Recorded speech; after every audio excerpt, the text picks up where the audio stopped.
Hello అండి, అందరికీ నమస్తే. Welcome to our channel. నేను మీ శృతి. సో ఇవాళ వీడియోలో అయితే నేను నా హెయిర్ అయితే ట్రిమ్ చేయబోతున్నాను. ఈ హెయిర్ వచ్చేసి 2 మంత్స్ అయిపోయింది అనుకుంటా, 2-3 మంత్స్ అయింది. సో ముందుగా నా హెయిర్ వాష్ అయితే మంచిగా నీట్గా హెయిర్ వాష్ చేశాను. హెయిర్ని మనం ఎప్పుడైతే హెయిర్ కట్ చేసుకునే ముందు హెయిర్ని బాగా వాష్ చేసుకోవాలి, ఇక్కడ ఆయిల్ ఉండకుండా. అప్పుడే మనకు హెయిర్ అనేది నీట్గా కోమ్ చేసుకున్నప్పుడు అన్ని చిక్కులన్నీ వెళ్ళిపోయి ఈవెన్గా ఉంటుంది, నీట్గా ఉంటుంది హెయిర్. సో మళ్ళీ ఒకసారి కట్ చేసే ముందు హెయిర్ని మొత్తం కోమ్ చేస్తున్నాను నీట్గా, ఎందుకంటే ఆటోమేటిక్గా నా హెయిర్ చాలా తొందరగా చిక్కులు పడుతుంది. నా హెయిర్ ప్రతి ఒక్కటి చిన్నగా చాలా సన్నగా ఉంటుంది, అందుకే చిక్కు అనేది తొందరగా పడుతుంది. అందుకని చెప్పి మళ్ళీ కోమ్ చేస్తున్నాను. ఇలా నీట్గా మంచిగా మిడిల్ సెక్షన్ తీసుకొని, మిడిల్ పార్టీషన్ తీసుకొని 2 సైడ్ల చిక్కులన్నీ లేకుండా మంచిగా కోమ్ చేసుకోవాలి. సో మనం ఎప్పుడైతే ఇలా మంత్లీ ట్రిమ్ చేసినా ఇంకా హెయిర్ బాగా గ్రోత్ ఉంటుంది. నేను ఈ మధ్య హెయిర్ ట్రిమ్ చేయడం వల్ల నా హెయిర్ అనేది నిజంగానే చాలా గ్రోత్ అయింది. ఎందుకంటే మీరు చూస్తున్నారు కదా, మ్యాక్సిమం కూర్చుంటే కింద అనేది జడ అంత ముందుకు, ఇప్పుడైతే ఒక జానెడ్ అంత కింద కూడా పడుతుంది కూర్చున్నప్పుడు అలా. సో అంత పెరిగింది జుట్టు అయితే. సో మీరు రీసెంట్ పిక్స్లో కూడా చూసారు కదా.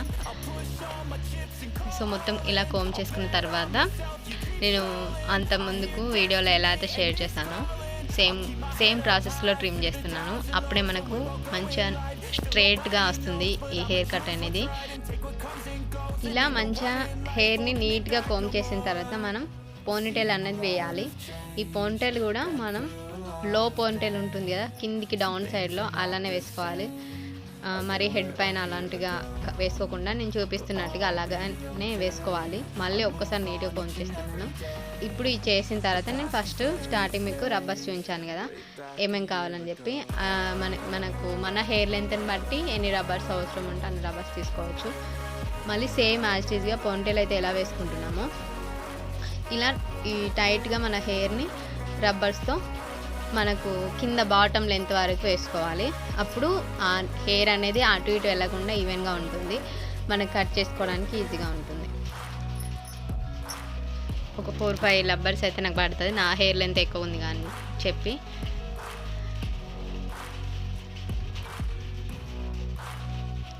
నిజంగా హెయిర్ ట్రిమ్ చేయడం వల్ల అయితే నా హెయిర్ అయితే నిజంగా గ్రోత్ ఉంది. సో అందుకే మళ్ళీ హెయిర్ కట్ చేస్తున్నా. కొంచెం ట్రిమ్ చేస్తే ఏంటి అంటే రీగ్రోత్కి ఛాన్స్ ఉంటుంది. సో కంపల్సరీ మీరు మంత్లీ వీల్ కాకుండా 2 మంత్స్ అయినా 3 మంత్స్కి ఒకసారి అయినా ఖచ్చితంగా ట్రిమ్ చేయండి. మీకు డిఫరెన్స్ ఆటోమేటిక్గా తెలుస్తుంది. అప్పుడు ఖచ్చితంగా 1 మంత్కి ఒకసారి చేశారనుకోండి, ఇంకా మంచిగా మన హెయిర్ ఎక్కువగా పెరుగుతుంది. అండ్ నా హెయిర్ పొడుగ్గా పెరుగుతుంది కానీ ఇంకా లావ్ అయితే అవ్వట్లేదు, ఎంత ఉందో అంతే ఉంది. సో దాన్ని కూడా మనం ట్రై చేద్దాం ఏదైనా. సో ఇప్పుడు ఇలా వేసుకున్న తర్వాత ఈ హెయిర్ ఉంది కదా, ఫస్ట్ బాటమ్ హెయిర్ని కొంచెం వెట్ చేయాలి. వాటర్లో తడిపితే మనకు కట్ చేయడానికి ఈజీగా అవుతుంది. సో దాంట్లోనే అదంతా సెట్ అవ్వట్లేదు అని చెప్పి దాంట్లో డిప్ చేస్తాను. ఇంకా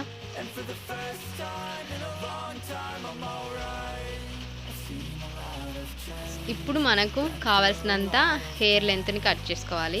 ఇక్కడ నేను ఒక 1 ఇంచ్ అయితే కట్ చేస్తున్నాను. చూడండి, 1 ఇంచ్ ఉంటుంది, ఇంత కట్ చేస్తాను. మనం పట్టుకున్న దానికి కింది సైడు కట్ చేయాలి ఎప్పుడైనా, పైన సైడ్ కాదు.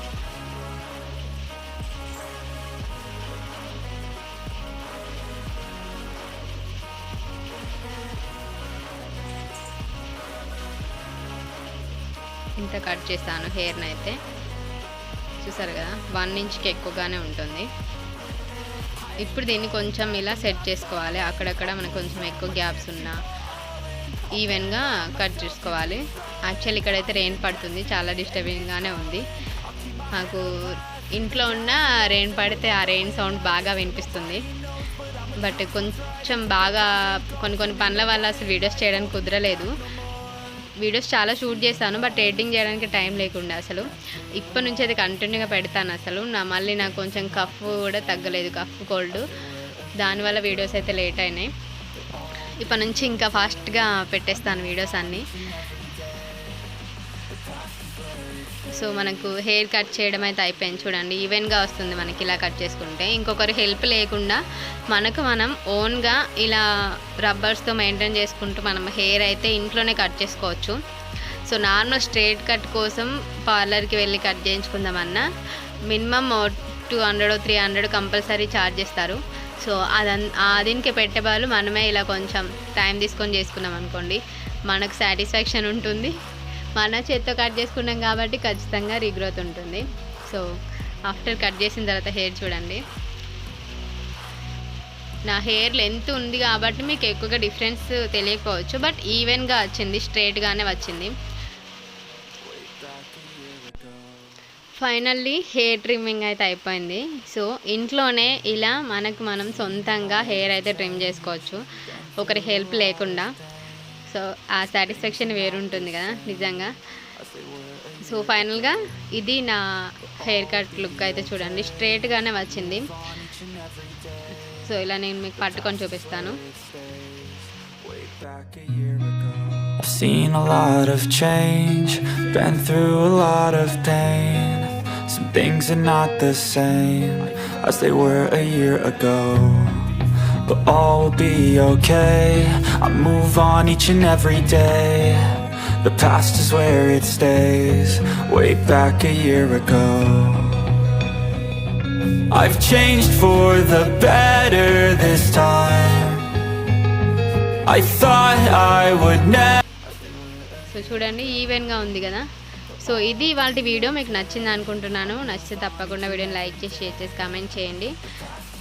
అప్కమింగ్ వీడియోస్ కోసం మన ఛానల్ని తప్పకుండా సబ్స్క్రైబ్ చేసుకోండి. Thank you so much, don't miss it. So next video కూడా హెడ్ బ్యాంగ్స్ ట్రిమ్మింగ్ చేయబోతున్నాను, అది కూడా అస్సలు మిస్ అవ్వద్దు. సో ఇది ఇవాళ video. Thank you so much guys.